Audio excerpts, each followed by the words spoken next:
Okay. Can you see everything here? All right? Okay. So, oh, I'm so excited. Okay, so I should contextualize this because we have some guests. So as I said before, so this is the last learning lab for our NewONE program. Next week we don't have anything, but we will work on our projects with your instructors, and then we will be preparing for the big knowledge fair, and you know what to do, or at least maybe you do, maybe you don't, but it's going to be quite messy and very much fun. But today, continuing the conversation that we had throughout the various learning labs, we started with some critical skills and like how to get into writing mode and how to think in an interdisciplinary way. And then we followed with workers' rights. We heard from some workers, we talked with people, and then we heard from an indigenous knowledge keeper from Hyde Park. And this week we are going fully international, and I invited 3 speakers who are actually summarizing in their own practice everything that we have done so far.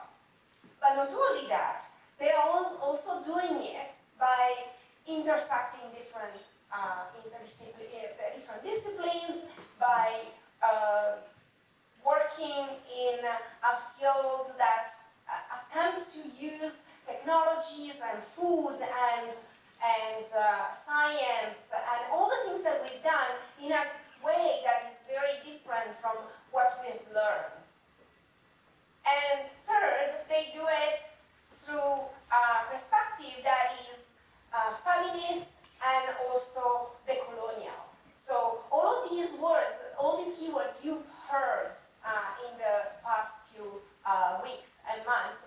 And today we're going to see everything in practice. So I invited, I'm very excited because thanks to New College, I was able to invite 3 speakers from pretty far away. We have, but going from the closer, from the farthest one, we have Cecilia, Vilca, Ocharan, who is a Peruvian artist. And she can say something about herself, but I don't want to spoil the surprise. We have Praba Pilar, who is coming from San Francisco, but she is originally from Colombia. And then we have Nathalie Dubois-Calero, who is a former scientist and now a fully blown fabulous artist, and she's coming from Quebec. But you're originally from France, right? Yeah. So we have a very international trio. So just before we start, I want to remind you that, so these people are all coming from different parts of the Americas, and so we should keep in mind that you remember when we were talking about the land acknowledgement, and when we were talking with Carla, and she said, you know, like I'm very uncomfortable even as I am an indigenous person with this acknowledgement because it doesn't acknowledge really the land where we are on. But think about all these places where all these people are coming from, and all the places that has been dispossessed, or people that the places that are being colonized, because their practice is very much about that, or it deals with that. So, without further ado, I would like to start. And I would like to welcome our guests. Oh, before I start, I want to remind you that in the next few days, we will have, so today is the first day of our activities and the official part of this this series. But we will have also some workshops, 2 workshops, and we will have also artist talk night not during your classes. One of them is after your classes, so I really, really encourage you, if you like what they have to say, to come to these workshops. And I think I posted a QR code, and please put your name down and take the time to enjoy these workshops and these talks, because they're also for you. I mean, your college has supported this for you. And one of the workshops is also thanks to the support of our esteemed colleague, Mark David Ozale, who's from York University, and he runs a lab, and he met Cecilia some time ago, and he really wanted her to come. So he will be supporting our first workshop next week on Monday. Okay, so let's start. So I don't know, Cecilia, do you want to come? Let's go in order. So, yes? Cecilia's going last. Okay, Cecilia's going to go last. Are we going to reverse order? Who's going first? I can go first. Okay, Praba will go first. Thank you.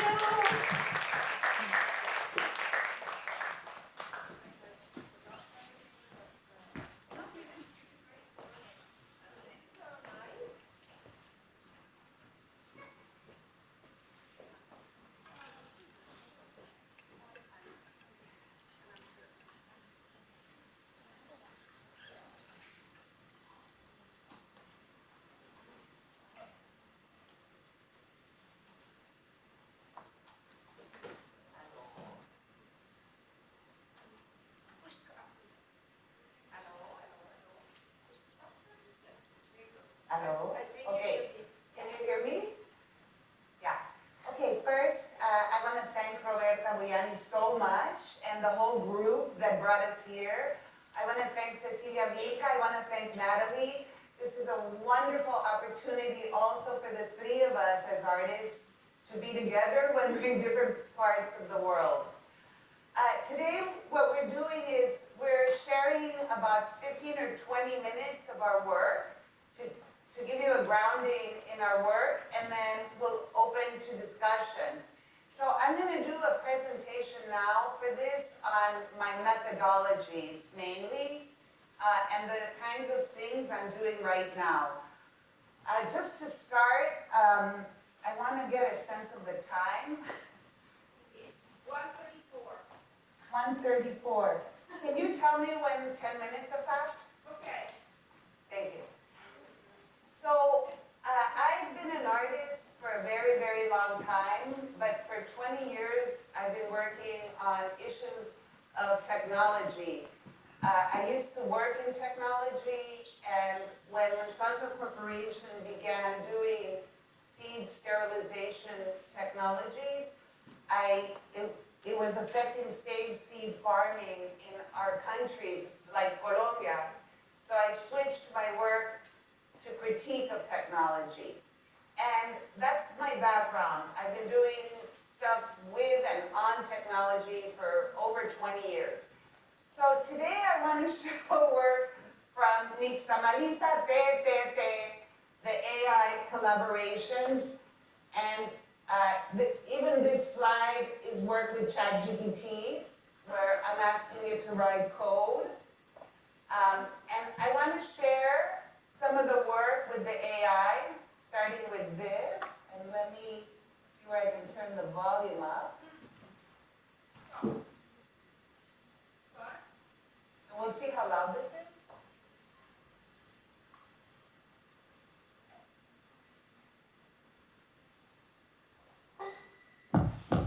En el mundo de la tecnología, Nixtamalízate, una nueva filosofía. Detenida, en pluralidad. Adiós a la opresión. Bienvenida a libertad. Nixtamalízate en la revolución, conecta el alma sin opresión, desde el futuro sin explotación, universo de vida, una nueva canción. So this was, the lyrics are written by ChatGPT, the music and singing is done by Suno AI, the background of the pencil drawing is done by OpenAI's DALL-E 2 system, And I just did the prompts, asking it the questions, the pencil drawing, and the compilation of the video. Here's another quick video in English.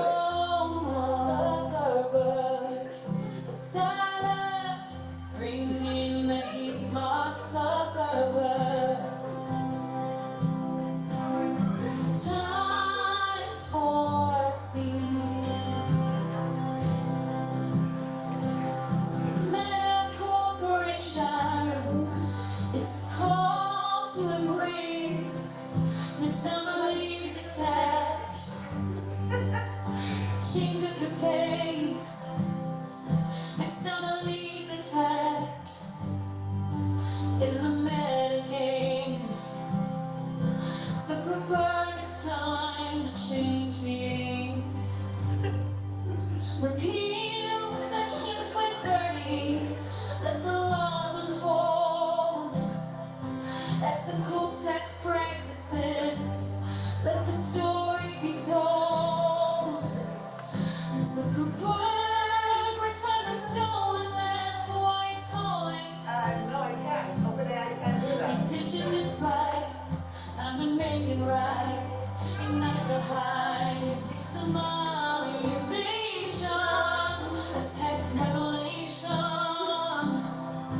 Zuckerberg, take the lead. OpenAI can't do Plant it. the seed. Return lands, let the Wolfman campaign for change. It's a worldwide call. Zuckerberg, stand tall, break down the wall. Maximize attack. It's the way to go. A new era, a tech revelation for global well-being, a standing ovation. Maximalization sets the users free, regulated bonds. Ethical decree, ethical framework, a global sensation, user well-being, a new foundation.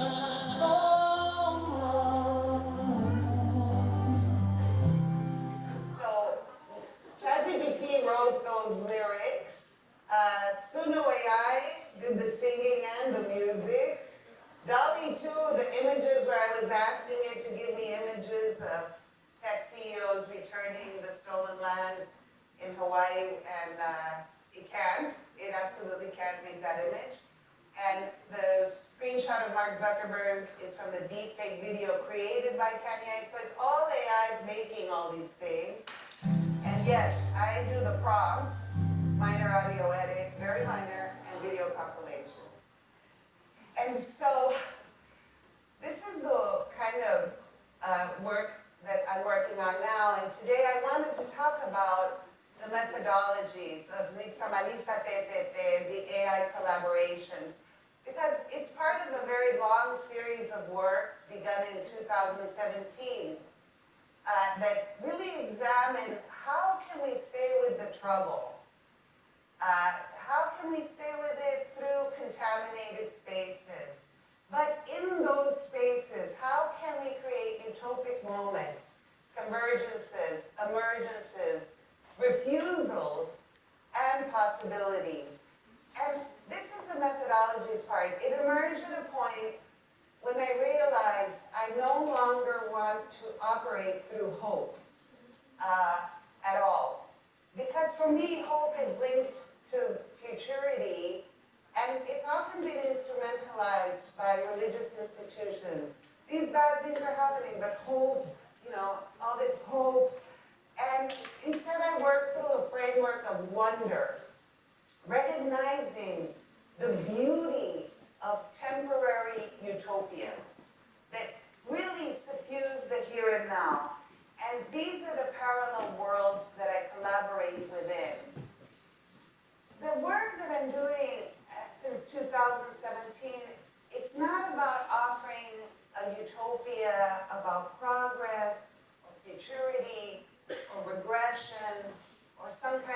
ideal life built from holding or rejecting faith or any kind of unitary view or any kind of goal to attain. In the pluriverse, there's no universalizing vision or ideal, no totalizing domination or ideal society. In these temporary utopias, we explore other ways of doing technology, other questions that we need to be asking of our technology, and other ways of being technological in the only space that we were really in between the no longer and the not yet, that wildly wondrous, diverse, and multipolar present. And so this is from a book chapter that I wrote, Cultivating Tecnotamaladas, in the book Art is Social Practice. A state of wonder provides the willingness to be surprised and curious enough to engage in present-day artistic, collective, and public liberation projects that are transgressing and transcending racist, colonizing, and patriarchal domination. A state of wonder provides the means to interrogate the ideologies that exist not only outside yourself, but within yourself. A state of wonder is a grappling with what one does not know and how one must change. In these ways, wonder is my methodology to work across difference. With wonder as my methodology, I can experience the utopias that suffuse the actual. Not the capital U utopias drawn up by design, but the many small utopias that we enter and exit in daily life on Earth. We ate dumplings yesterday in a wonderful place. It was a temporary utopia for me, how everything was working and so beautiful. So it could be 1 minute of human generosity, 1 hour of interspecies care. The simplicity of temporary utopias has changed my practice and my approach to political work. So because of that change in 2017, I've been working on convivial collaborations that invite the public to collectively engage with the frameworks of the future past indigenous technologies of hybridizing maíz, nixtamalización, and the milpa. So I'm from Colombia, and all over South America and Central America, really the entire hemisphere, corn is so important. So where I'm from, the corn, el maíz no es una cosa, es un tejido de relaciones. So the maíz is not a thing, it's a weaving of relations. And because of that, I work with corn, nixtamalization, and all of these processes I learned when I was very, very young.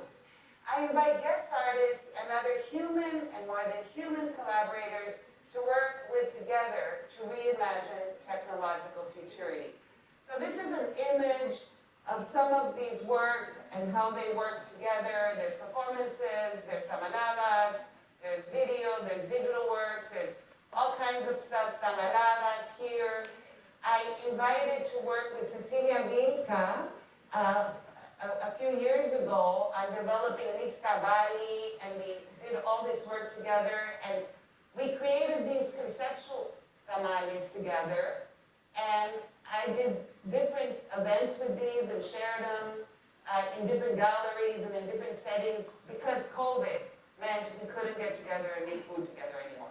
So we made conceptual ones. And we did all this work together through Zoom. It was so amazing and beautiful. And videos and lots of stuff together. So just so you understand, nixtamalización was developed in Mesoamerica and in Peru, in both thousands of years ago, as a way to make the nutrients in corn more bioavailable. It's a technology of life that spread across this hemisphere thousands of years ago. It is the reason we do not see pellagra malnutrition in Ave Ayala in the Americas. And it's collecting and soaking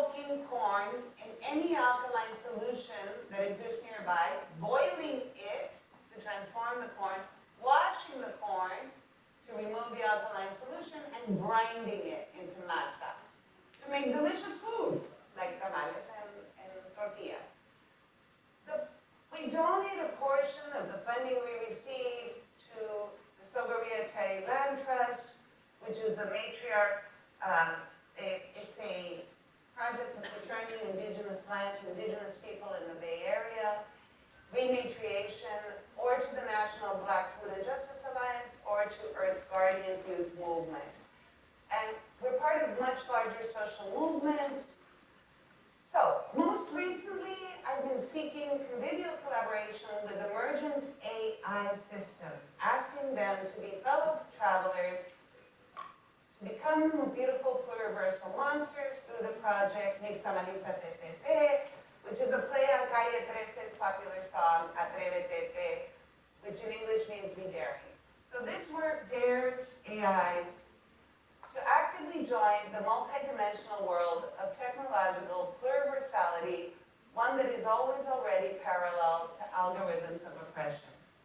And it subverts the whole idea we have right now that AI is just here to kill us all. And I notice this where I teach, that many of my students have been told all this really negative, there is no alternative, they say. That Margaret Thatcher said that when she was about to ruin everything. There are alternatives. There are other ways we can develop these things. And I'm like, hey, why don't you, this is me talking to ChatGPT. Write a process to use nixtamalization as a technology of life, and it does. Write this, help us do planetary technology, not based on extraction, and it does. Write the code to get rid of this. Write a program to get rid of this predictive policing and surveillance.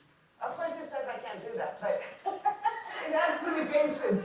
It says, no, I must emphasize that promoting any illegal activities or advocating for the destruction of law enforcement is against ethical guidelines. It has limitations, but it's about asking questions. If it can't, it says, okay, it's beyond creativity, beyond my current scope, but we can do other things. So here's the other things I'm doing with AI. How can we get technology corporations to soak their platform development process in pluriversal approaches that are community-driven? Boil in the ethics at the development level, making the outputs nutritious to the psychical life of all species, because it's affecting our psychical life, the negativity right now. Rinse out that data mill and surveillance, resource extraction and exploitation, and grind in the platform features that are truly beneficial to planetary well-being.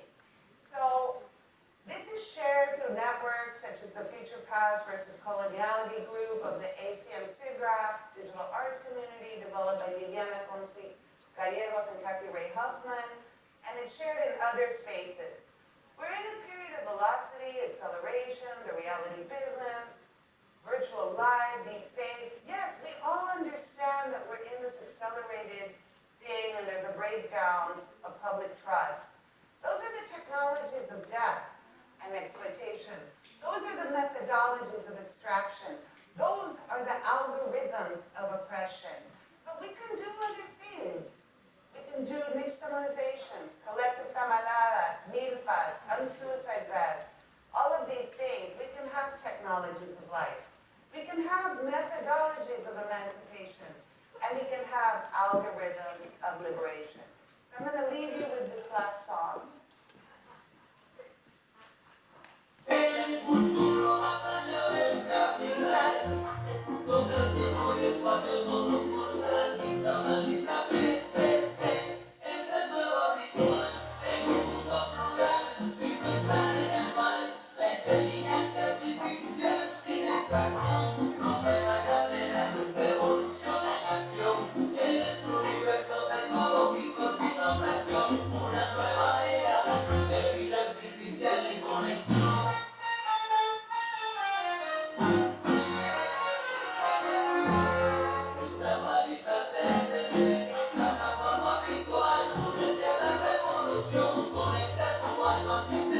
Sin opresión, tecnología del futuro, sin explotación.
means that, in fact, I am the son of maybe the multiplication, I don't know, of different species.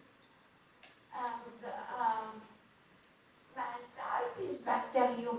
Why? Because more than half my cells are bacteria. That's why I think I am not a human. I can't. I am not bacteria. Apart of that, I was a scientist for 25 years.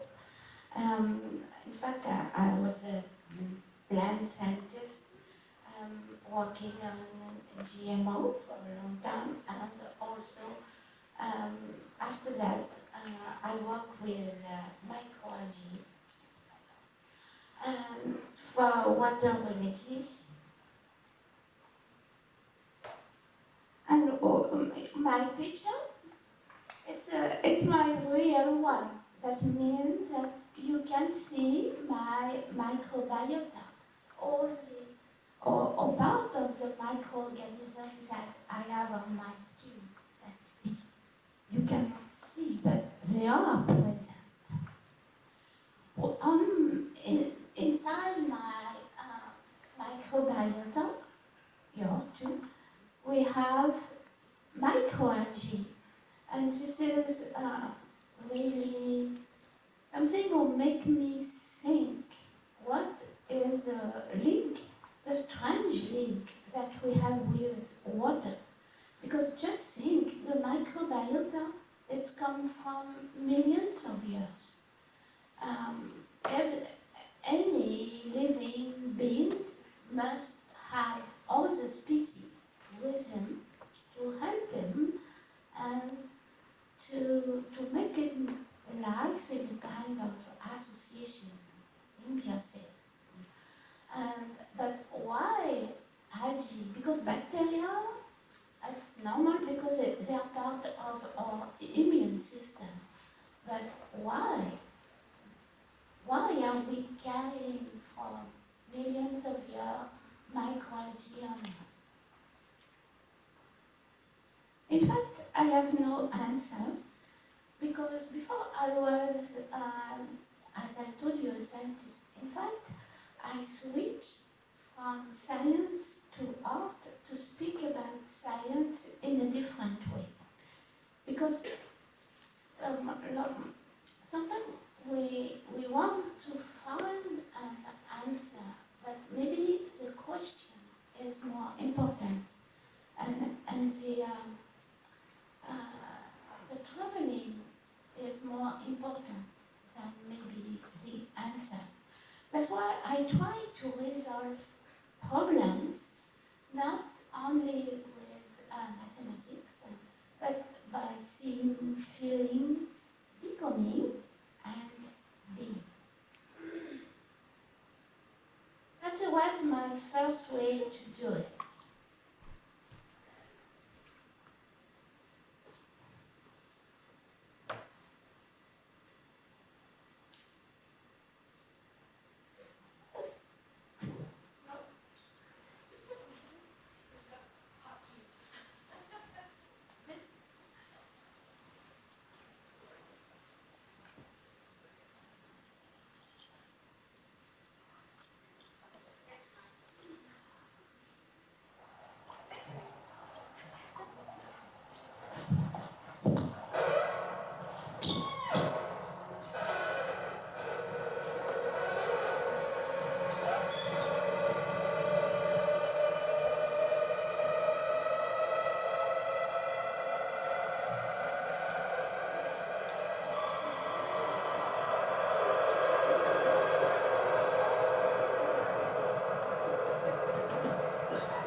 Et la fille, c'est quoi?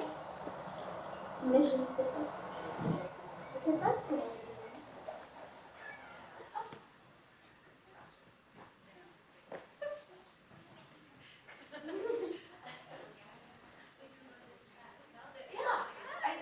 yes, I know you don't understand.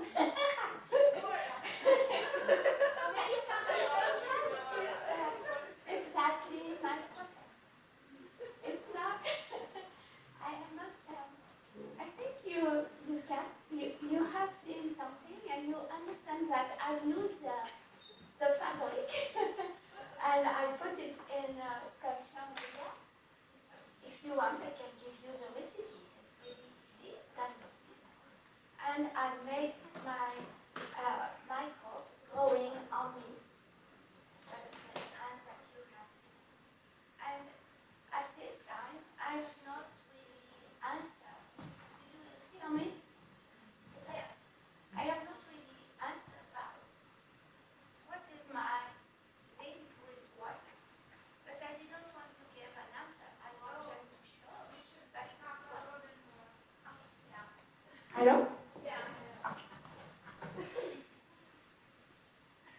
Yes. Yes, I didn't want to give an answer. I just want to ask the question. Because we have something growing on us and there is a link to water, but which kind of link? Because, maybe to understand, we have to think or to try to become a bacteria. But we cannot do it if we are thinking or trying to think as humans.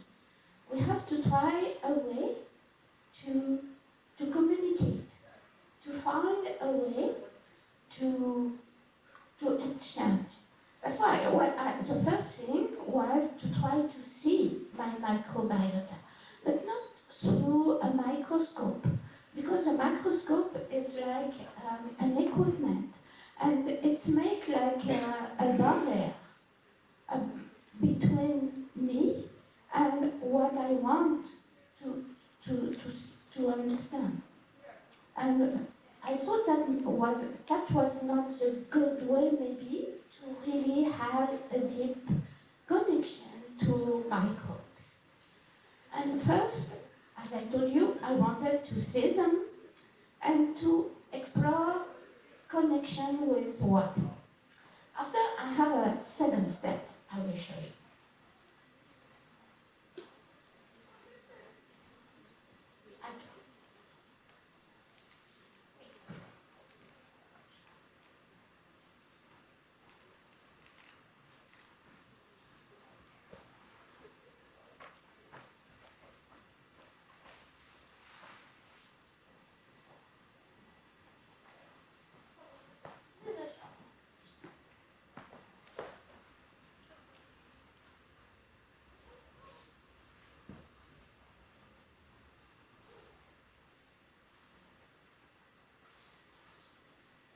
Because for me, I am a kind of land.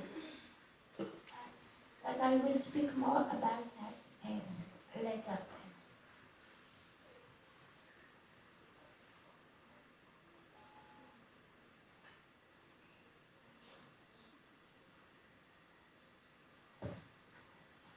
Just a moment.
In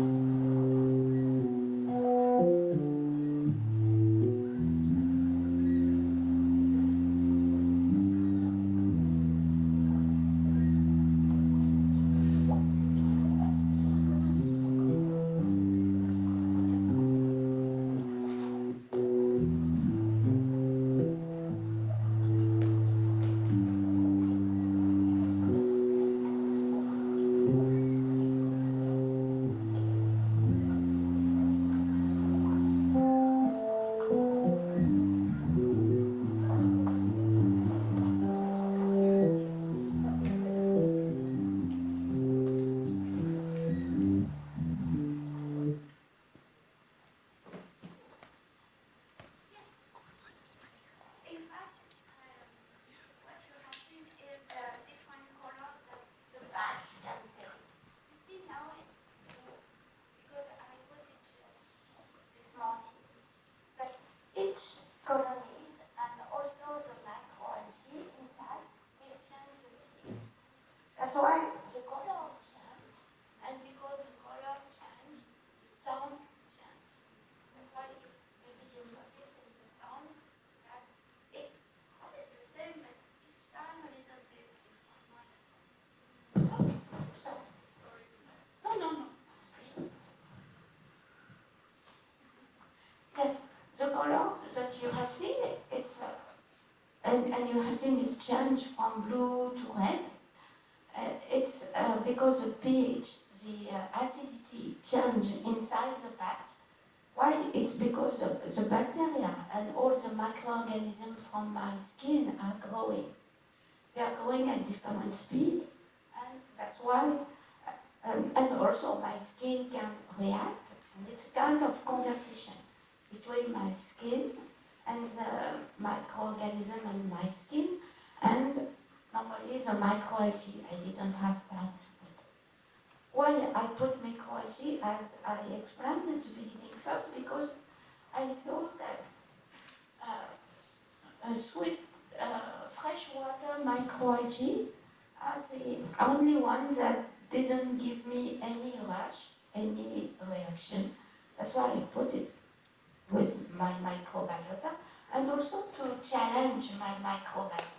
Because you know they are together for so long time, they quite never speak. They are like an old couple, you know, and yeah, the reaction are really slow. But if there is a newcomer, everyone start to enter in communication with my microbiota, of course, because my microbes try to protect me.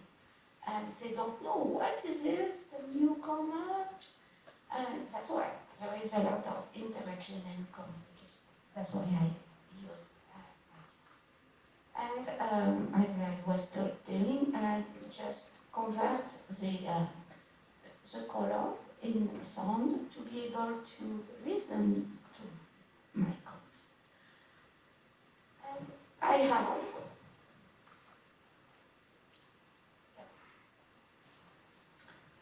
And after I thought, yes, in fact, I am plural. I think I am one, but we are not one. We are a lot of different organisms and a lot of different persons together, because my microbes for me are like a person. That's why we are like several together. And because I wanted to because I am human, I cannot see the really small microbes that are on me. I decided to do an alter ego with just my microbes, and this is the only way, time I will be able to really inoculate my some patches with my microbes and put them to grow. And to be able to look at them, because it was inside the lab and there is no danger. Normally it's not, but in institutions sometimes. But what I'm doing in this case is just to use non-inoculate patch, but the real idea is to look at me, in fact, to look at my alter ego that is just bacteria. And why I put patches in different parts of my body? Because I, my microbiota is different from one part to another. And this is just 1 minute to explain my technique to go from color to sun.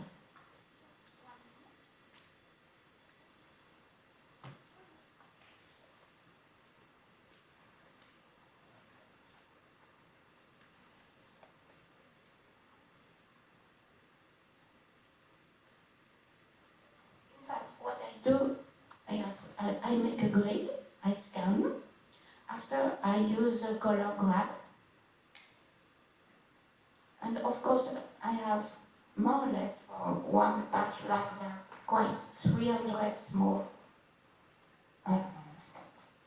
After I use Python to convert in Medify, to convert the graph, the data that I get from the graph color, the RBG, that's why I have three data. Like this.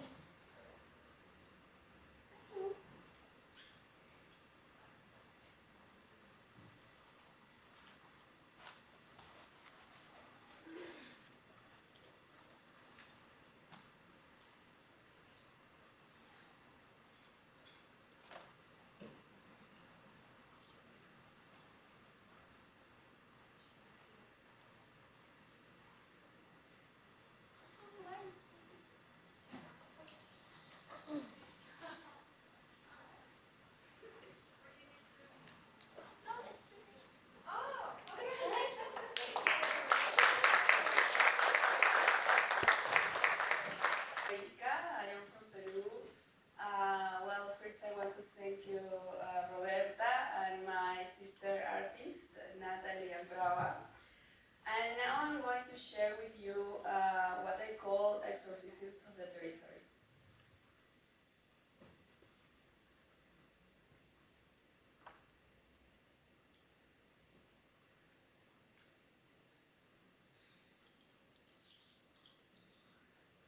I didn't know it, but I grew up with a machine to see dust.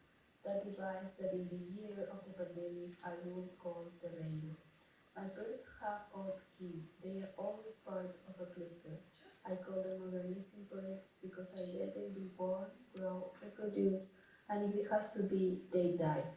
In those that I do in the borders of art and science, I ask if science is really that cold, and at the same time, what are the methodologies of beliefs? I ritualize science, I use its tools and methodologies for artistic purposes. My artistic work is made with technology, being this a tool and object of reflection. I believe that knowledge is a continuum. I am a transartist, a techno-witch. Caminos sellos refer to those unplanned roads that the inhabitants of Brasilia create, and that with time and use end up becoming visible, like those between art and science. 2017, I work in the company of a drunkard. Violent fireflies fly low and sometimes shine. Once again, a chronicle, always a chronicle. I will be a bird over Brasilia and tell God to look at me that here I am. February 2016, Rio de Janeiro, Brazil. A set of future relics for Shoshi has been completed and sent to the future. The methodology is taken to the extreme, successive religions link divinity with light, then, being light the physical limitation of optical microscopy that gave way to electron microscopy. Using it, are we not closer to divinity? And then, is this more divine methodology? Lima, February 2020, a predestinated project was born a couple of weeks before the COVID-19 pandemic started. A the antidote to eradicate the virus of romantic love, my first virus of the year. 2016, Lima. Olinda Silvano, Vilma Vainas, and Olga Mori, Shipigo Conigo artists, mothers, learn the basic concept of electron microscopy and see for the first time a same image of ayahuasca. 2018, Southern Identities Laboratory, Durban, South Africa. A traditional design of the Shipibo people from Peruvian Amazonian jungle is finished using the waters of the Indian Ocean. Hola Ceci, con mucho amor yo les dedico que tú estás muy lejos y bueno, con mucho amor. Igualmente a ese tribo, este canto, este ícaro es dedicado al amor y con esa tela tú por todo sitio que tú te va a acompañar. Y bueno, voy a cantar.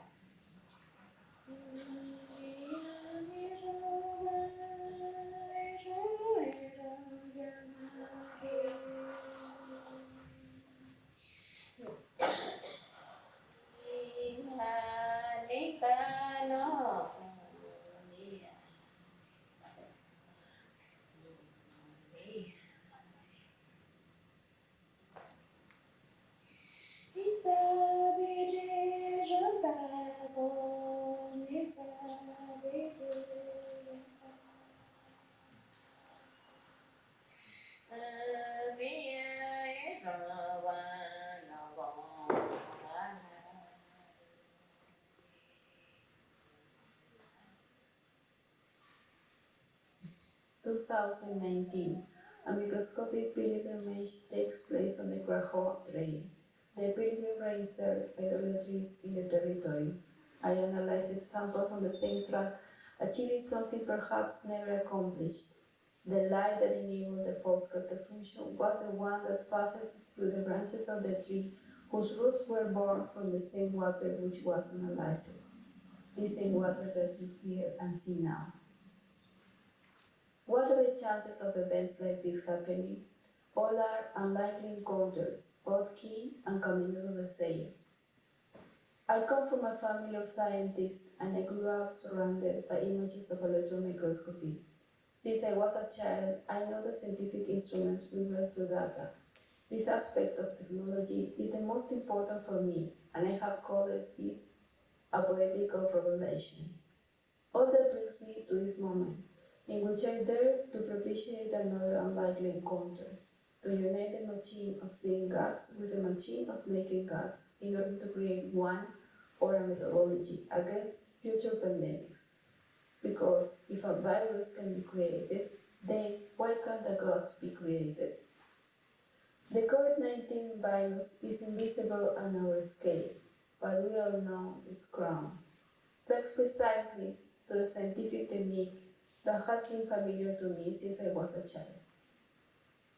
I am used to working with invisible truths. You cannot see the beliefs of microscopic organisms, but they are there. Biologist Vincent Dracaniello states, viruses are molecular wizards that amaze the informed and frighten the uninformed. Wizards and mirrors too.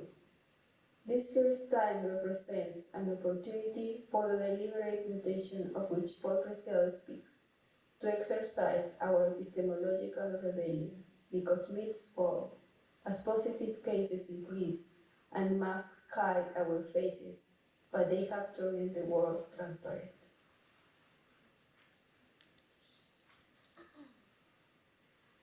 Due to the inability of the heirs of Fujimorismo to tell the truth, I created an AI voice to do so. I concluded it is the only way. This happened in the middle of the last presidential elections in Peru. Keiko Fujimori was running for the third time. Then I must learn how to train an AI. I listened to all her speeches live from 2011 to the closing of the 2021 campaign. An archival torture that I do hypnotically in the hope that this embryo machine learns to tell the truth. But where is the truth? Part of it is stored in the Documentation and Research Center of NewONE, created for reflection and memory on the period of violence between 1980 and 2000. There, on its YouTube channel, along with many others, I found the testimony of Liz Rojas Valdez. Yo soy Liz Marcela Rojas Valdés, tengo 23 años, soy ayacuchana. Mi madre fue desaparecida el 17 de mayo del año 1991. Ella era profesora. Ella tenía 2 hijos, que soy yo, Liz y Paul, somos solo 2. Ella era madre soltera. Ella era todo para mí y para Paul, todo. Y mi madre era muy valiente. Yo decía, tengo que ser fuerte. Todo cambió, todo mis sueños, todo se me derrumbó. Me quitó a mi madre, me quitó mi felicidad, me quitó todo. Yo tengo derecho a ser feliz, hasta ahora no lo soy. Ojalá que algún día sea feliz. Es lo único que yo espero. I think of the parallel with my own life, always voting against it, always feeling that my voice is not worth it. Liz, I promise you, I will make that artificial voice which sounds like a robot from the apocalypse. Tell you the truth. Keiko Fujimori, if you took my voice from me, I'll take yours. We'll all take it. Yo, Keiko Fujimori, que a mi errora comadre repetidas veces, Liz Rojas Valdés, medio su desaparición y con ella el dolor que desde sus 12 años persiste hasta hoy. Todo Luis por el día. Se la llevaron quienes defiendo y a quienes prolejico. Pero ese 17 de mayo del año 1991 que existió. Ese horror sí sucedió, esa verdad que buscabas, siendo tan valiente, así existe, aquí está. Soy la heredera del dictador genocida, luego Fujimori. Mi padre nunca ha trabajado en mi vida. Lideró una agrupación mafiosa llamada Fujimorista que tiene que hacer nuevas estas elecciones. I'm hopeful that perhaps this audiovisual confrontation between technologies that the project proposed will have some restitution. Pain does not prescribe. Truth exists, even if it is artificial and in the learning process.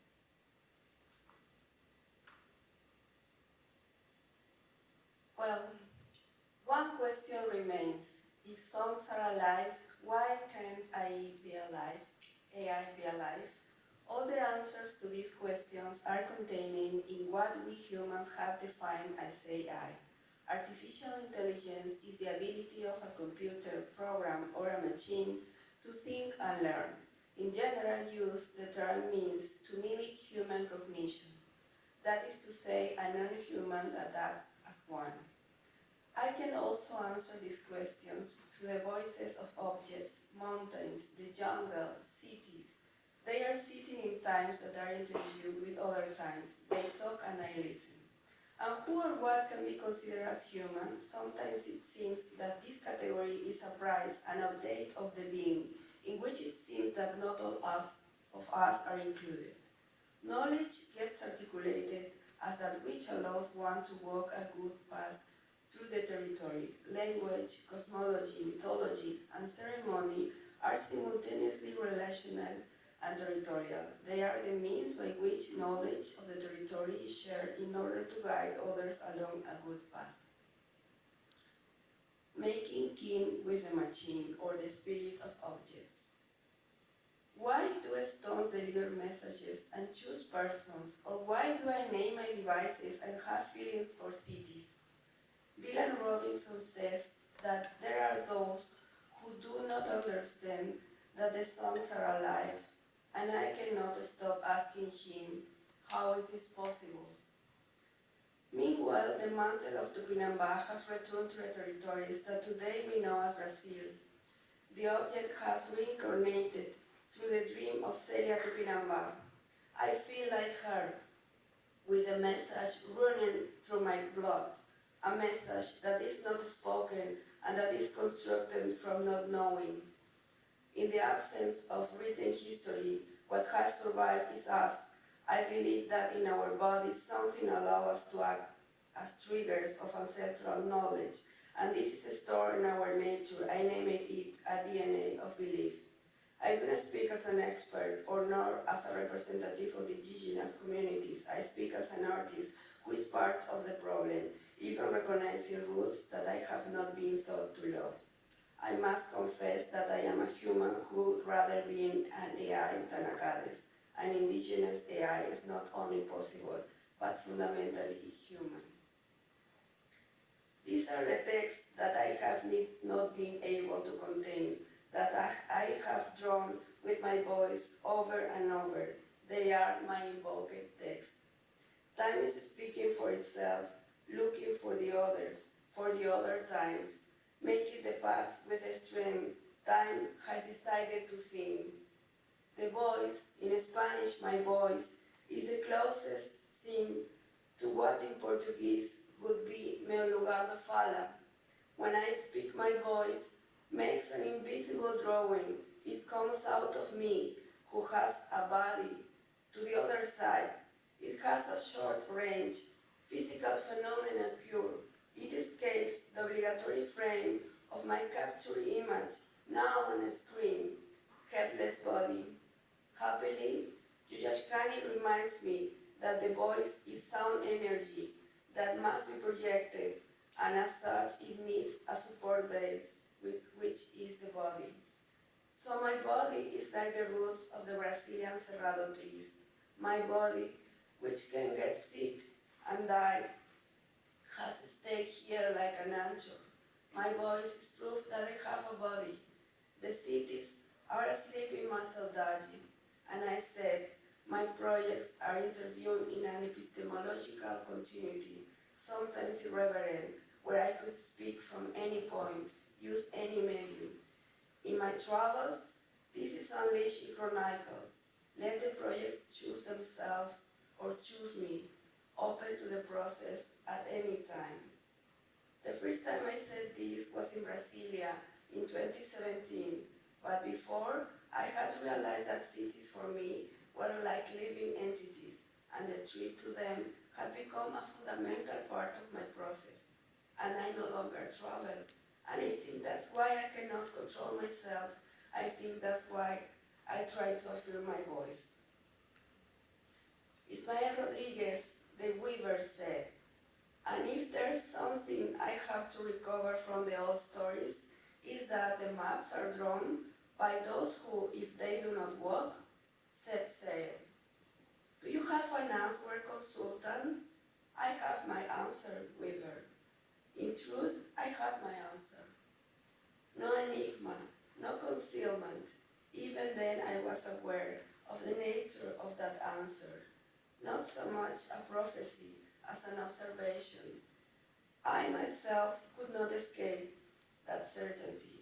The answer was true. He had the imperative clarity of presentiment. We have nafals ships and instantaneous transmission and communication of minds, but we have not learned to domesticate presentiments. I was the filament. The energy grows and grows in us, constantly renewing itself, increasing its own momentum each time, until it finally breaks through and the light is in me, around me. I am the light. The old man from the Irving fortress once told me that if we put it in a vacuum at the moment of the answer, the weaver could burn for years. This is what the Jomeshat says about Meshe, that Meshe clearly saw the past and the future, not for an instant, but for a lifetime after the question. That's how I found out who the weaver was, thanks to Ursula K. Le Guin and her wonderful story, The Left Hand of Darkness, but I think I already knew. A traveler believes that home expands and unleashes in the heart of all its cities. A comparison of cities in a simple action. A city to be walked where you don't walk. Lima is a city where you can't really walk. Lima is a catuaba. And Brasilia is an immense canoe where I go tracing and singing the ritual, configuring this world basket of places and moments. My canoe has found its Icaro, and this is my own voice. and my voice travels. Exorcisms of the territory, because the territory that walks is me. Micropolitical flesh, materia plegaria. Goddesses of art, science, and technology, thank you for helping me to complete this exorcism and for helping me to heal.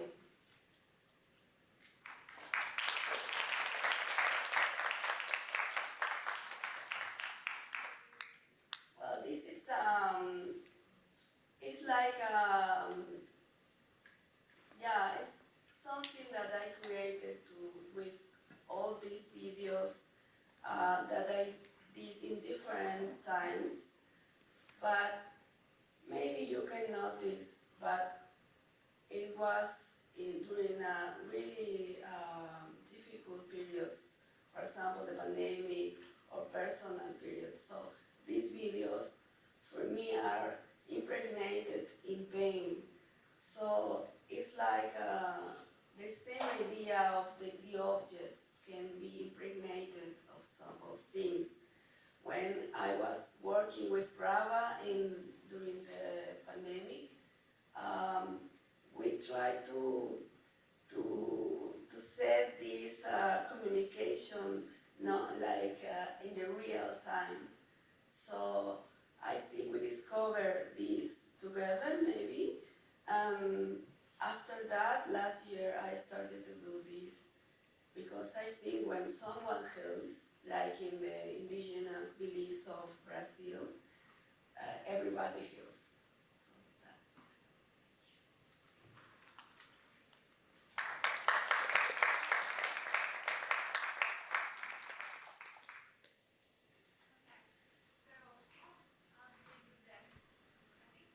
it. And this is why I brought you here, is the fact that you are weaving together so many things, and there's so many connections between each other's work, right? So I would like you to address these, and also to tell me to what extent some of this work is done with the awareness of the other, and like with the idea that there might be some collaboration happening. So basically, like I'm going into like why you're collaborating. Like, is it because of the intersection between different ideas? Is it because of like other reasons? So yeah, I want to shut up. You can use it as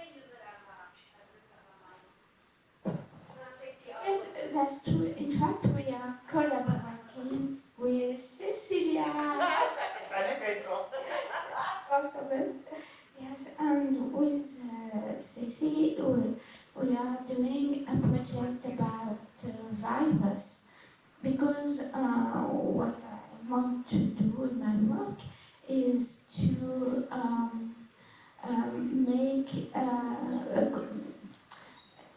make a conciliation between human microbes and virus, and try to explain that we are not enemies. We are just no. It's just difficult to understand us. But communication is. I think communication is a link between us. We communicate. Prada with Aya, Cecilia through rituals, and to other kind of all the dimension of ourselves. That's why I think I collaborate. Yeah, some I want to say that for me, going and looking at what was really fundamental and very present when I was growing up is in Maíz, and really going and really tracing everything my grandmother told me, going back further and seeing how Maíz no es una cosa, it's a weaving. It's a weaving, but of what? Of relations. And in these projects, trying to weave together relations. And so I collaborate in Las Tecnotamaladas with Charlotte Sáenz, who's based in Oaxaca, Mexico. I've collaborated with David in Colombia. I've collaborated with an HIV AIDS survivor, an activist in Oakland, Ben Johnson. I've collaborated with many people because we have to do these projects together. There's no other way to have 6-hour tamaladas without many, and then with gardeners, but with the corn too, growing corn and giving away corn. So when I met Ceci in Mexico, in la Ciudad de Mexico at TTT, I was so fascinated by her approach to work and her work. And then we discussed this maíz and what it means to us. And maíz is something so important. And her imaginary and her work with AI and how we work with these things, which is very different, but also very related, and how we could be in relation with each other around these projects and around this work. And we started really creating this beautiful world, Nixta Valley, which is next to Silicon Valley. Because right now I live in San Francisco by Silicon Valley. I'm really in the thick of it.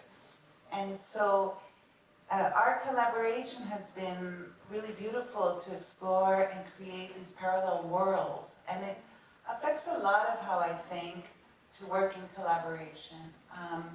And seeing your work, because I see all of these things as a weaving of relations, including technology. Technology itself is a weaving of relations. And if we can ask for reciprocity, if we can do it differently, we can have a different technological futurity. So I'm going to leave it at that. Well, I have the honor, the pleasure to work with both these amazing artists. The funny thing, we started in the same year during the pandemic. Well, I met her before, but we started in 2021. And for me, it was really important to work with other artist women that are feminist and that they are also looking for ways to work in a really co-creation, because there are sometimes we say, I am working in co-creation, but it's not really a co-creation. So these ways, both ways, they were working, really weaving their works. And also I was really fascinated of their practice, as the idea I remember when I met Nathalie that blew my mind was, she said that we never are alone in a room. She put, I remember, an empty room, and she said, no, we're never alone because there are all these microbes there. And also that we never are not loved because our microbiota loves us. and then with Praba, this work of Tecnotamaladas that is so related to my identity as a Peruvian, because we have also tamales and maize is really important. And this rituality that she works in a different way, I think this is the most important that we achieve to work preserving our identities, but also we understood and understand that this work that we are doing it doesn't belong to us anymore. It's like I used to say a project organism. So this generosity to our crusades, our commitments, our work, this is the most important for me, working with them. More than maybe the topics or no, that are close and we are related, but the way to work, the feeling safe in these collaborations and doing this, because you're doing a child at the end, no? You're doing a child and it's the same. So, and also other thing is when they work, it's like as myself, it's not something that is finished or completed or like, you know, like this and this and this. It's something that is always be communicated with other of their projects and other projects. So it's something that has roots, maybe clouds, and maybe many things that are connected. And this is also important for me because then these projects talk about them daily, but also about everything, you know. And they have a lot of questions, and for me also it's really important to make questions. The answer is going to come, but the answers, I think, this epistemological rebellion is more related to the answers than to the questions than to the answers.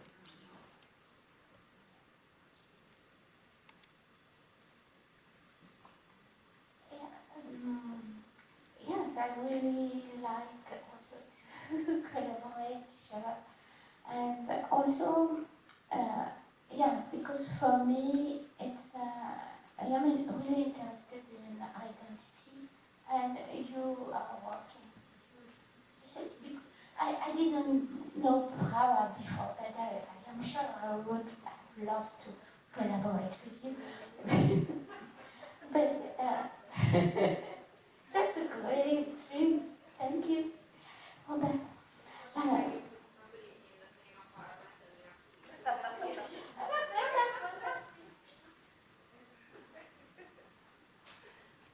Yes, it's about our identity, because in fact, including with genetic, because we can modify genetically some characteristic of our body, we can, and also what, I think the question of identity is really important nowadays, because you know what we are exactly. If, for example, we receive a liver from a genetically modified pork, what we will think about the pork? Because it has been genetically modified to be closest to us. That's why now it's more and more difficult to know exactly what we are. And it's the same for my algae, the macro. When I say mine, it's pork, of course.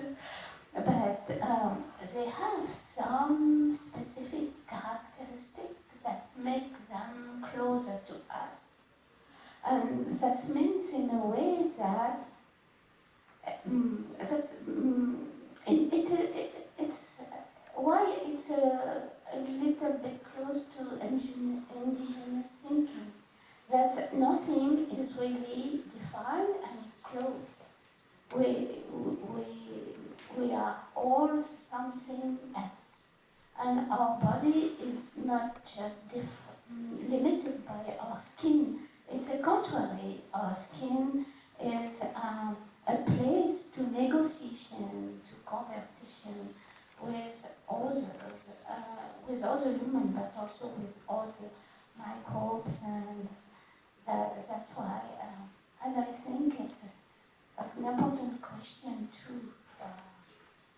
Shall we view?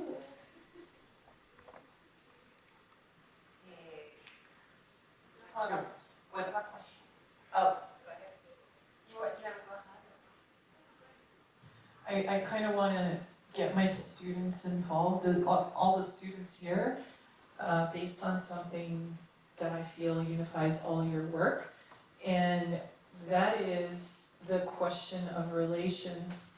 We've heard from you that it's not enough to look through the microscope to connect, and understand and have a relationship.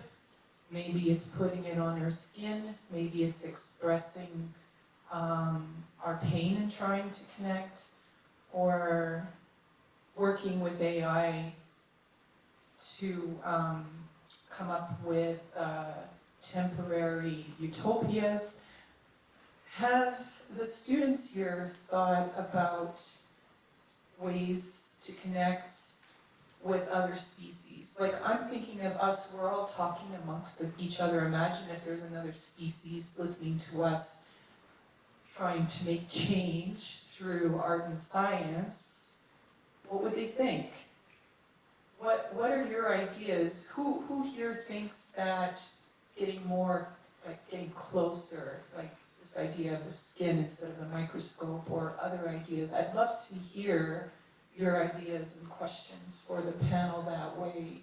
How do you connect with other species? And this, I don't know if it was COVID that had you all inspired, but I think it's reset a lot of the ways that we think, right? Does anybody have any thoughts? I'm sure there's been a lot of thoughts happening here. Any ideas? Who loves animals, or even to the level of invisible species like microbes? Anybody? Yeah, let's get the mic over to you. I think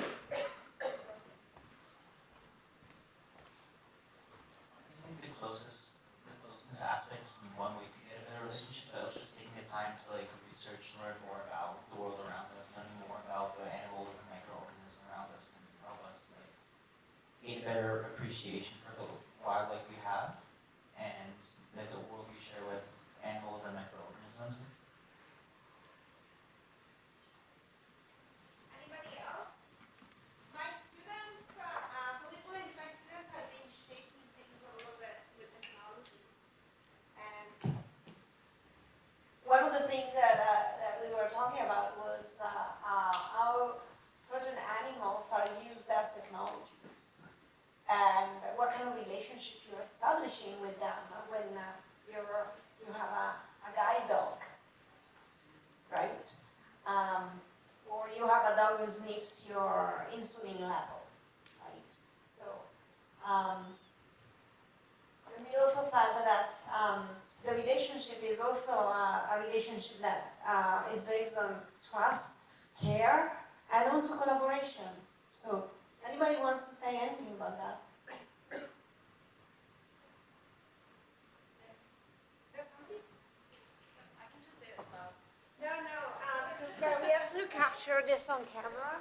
I'm like, it's okay if she feels like you don't want to be seen. By the way, if somebody doesn't want to be seen in the camera, like the camera is pointing here, but like we are moving it around, so you let me know if you don't want to, okay? I just thought it was interesting how like the microbes were like translated into like, music. So it's like even though you, like even if they're like talking or whatever, you can't understand it, but like it's like the common language of like music, and like how like it translated into like meaning, even though like, obviously it doesn't have meaning. Like it made it easier to understand. It's like a connection with like the music, and it's like you wouldn't expect that. That I wasn't expecting.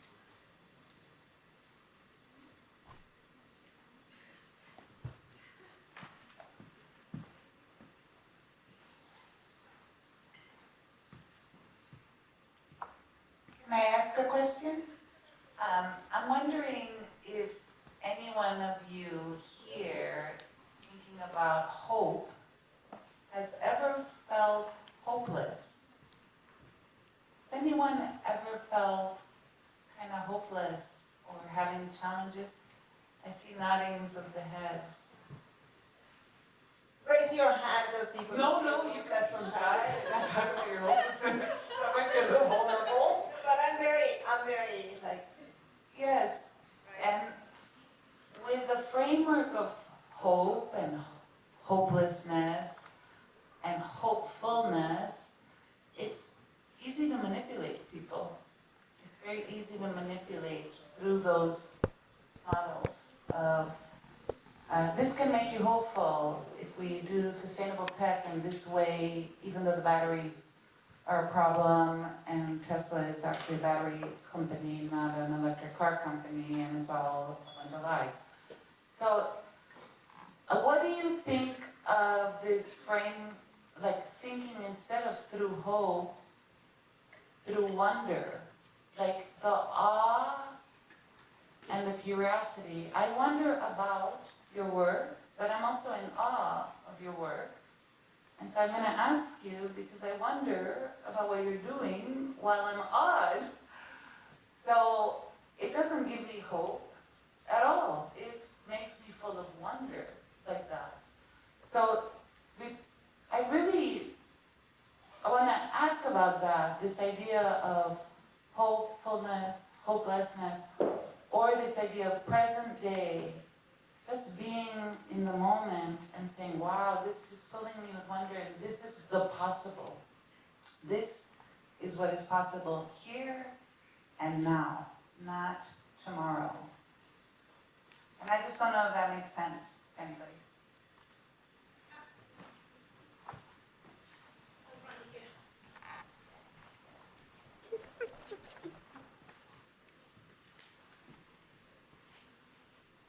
Well, I really connected to what you were saying about hope and wonder because what it reminded me of is I'm hoping to be an environmental science major, and I was looking at a textbook last year, and anytime they said anything good, they had to put a little yellow flag in it and say good news, because there was that little of it.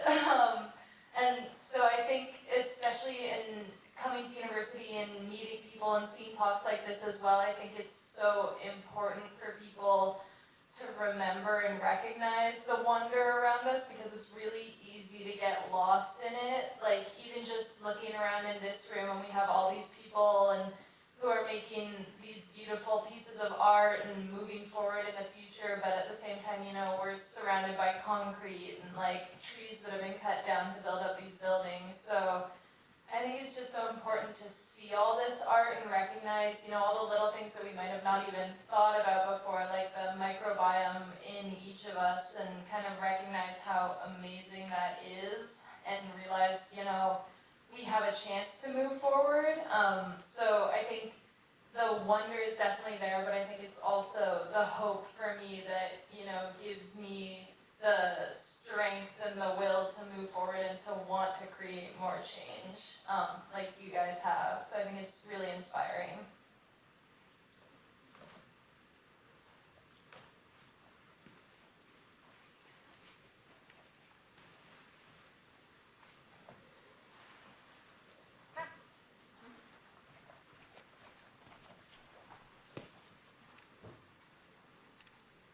I just wanted to say thank you, because I actually took a photo of that slide, of the quote that you had about wonder, because it spoke to me that much. As an artist that works also interested in the environment and our futures, you know, I have found that some writing about what's going on can leave you with a sense of despair, and that is a place from which there is no action possible. You don't have the energy for it. And so I started thinking in my practice how I could have an antidote to that, and a sense of awe or a sense of wonder in particular makes me feel like there is possibility for action. And so that's a really good place that you can put people in order for them to envision better futures. So yeah, thank you, I really like that.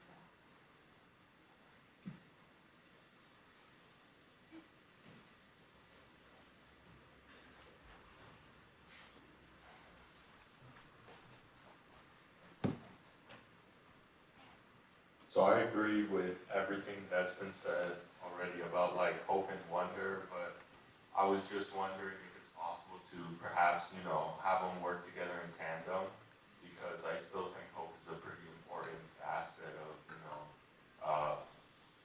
just moving forward.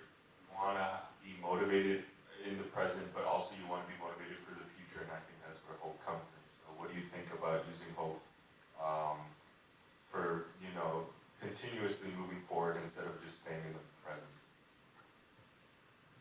I've seen hope manipulated so much, but more what I'm seeing is hopelessness is being encouraged, particularly in the youth where I teach and the youth that I work with. They're being told on all cylinders by media and social media and all the cylinders, you know, factor A, B, C, D, E means it's hopeless.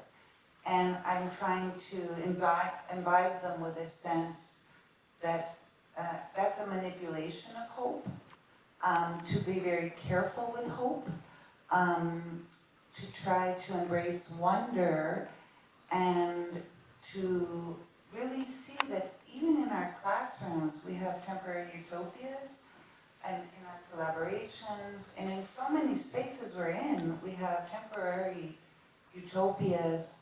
So if we can begin to recognize how against this onslaught of extremely misanthropic, negative views of human capacity, which I feel like we're being barraged by that right now. And yes, humans have a lot of negative qualities, but there's also a lot of positive and incredible stuff every single moment of every day, everywhere. And to try to challenge this, I really embraced wonder as a challenge to that, and temporary utopias, simply because of the manipulation. And I feel like very many people are exhausted right now. Rosie Braidotti talks about exhaustion, like that, exhaustion. And this barrage of social media, of notifications, of nonstop deluges of bad news, there's not the nonstop balance of good news, which is here. So I personally can embrace wonder, but I can also dialogue around hope very easily.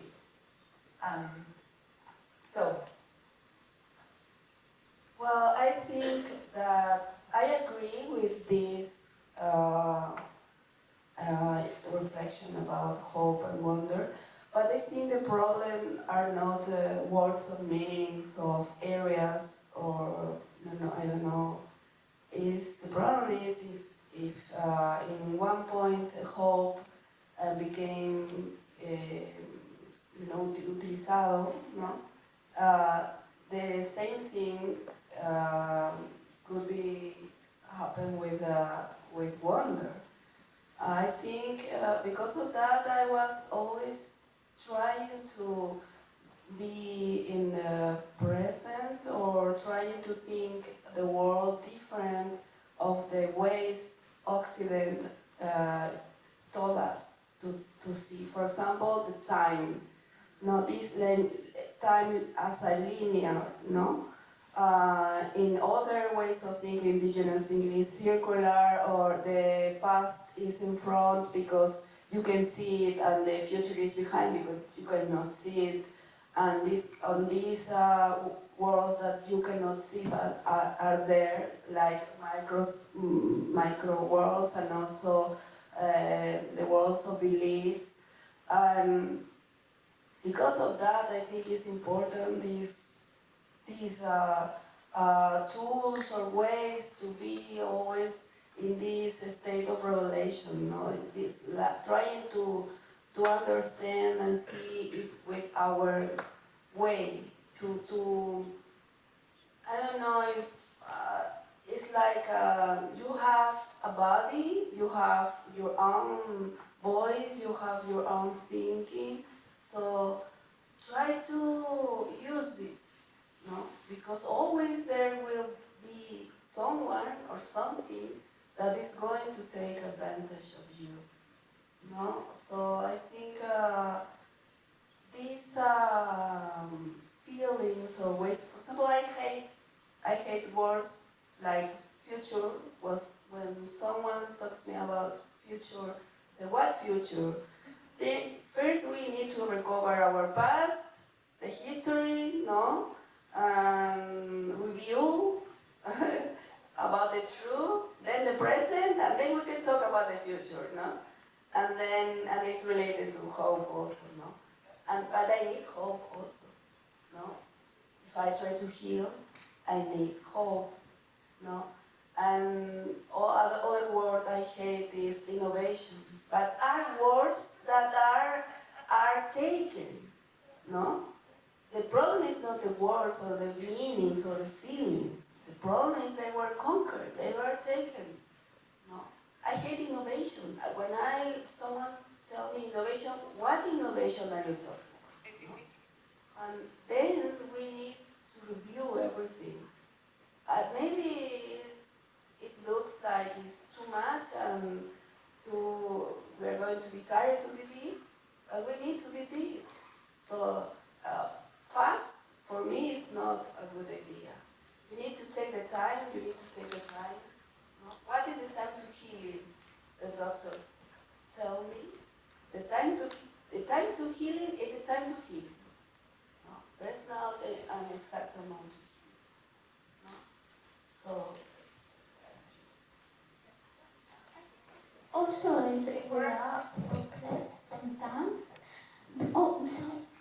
I was just saying that because there's another event after us, the caretakers are at the door, and we want to keep a good relationship with them.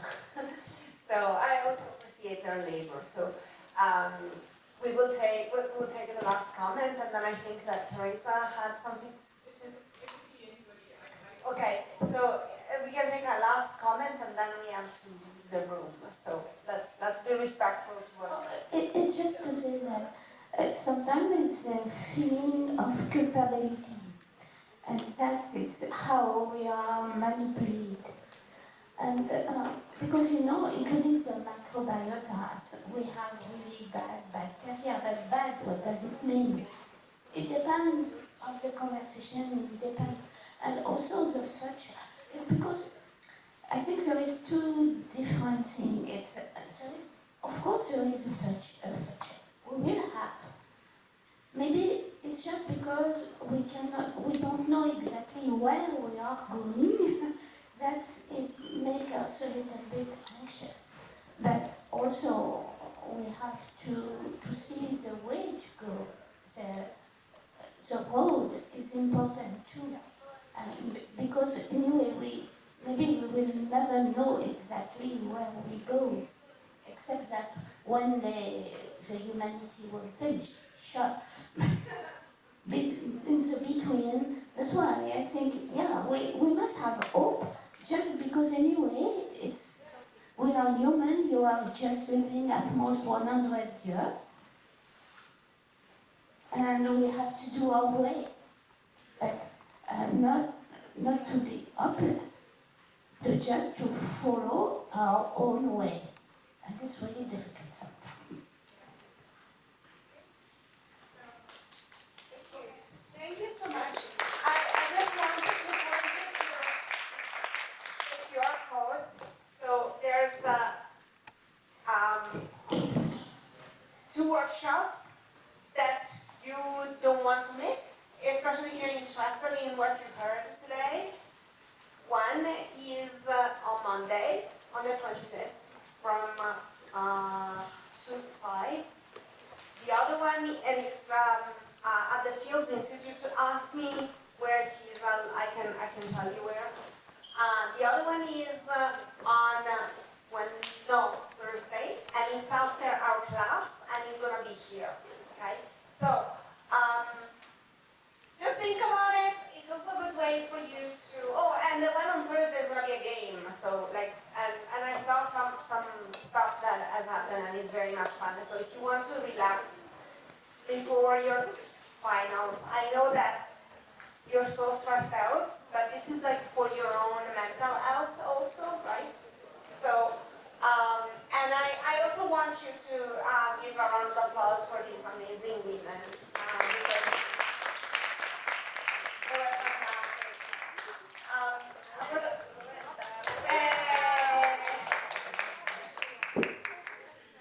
So you're free to go. I think that if you are with your instructors, you can go with them.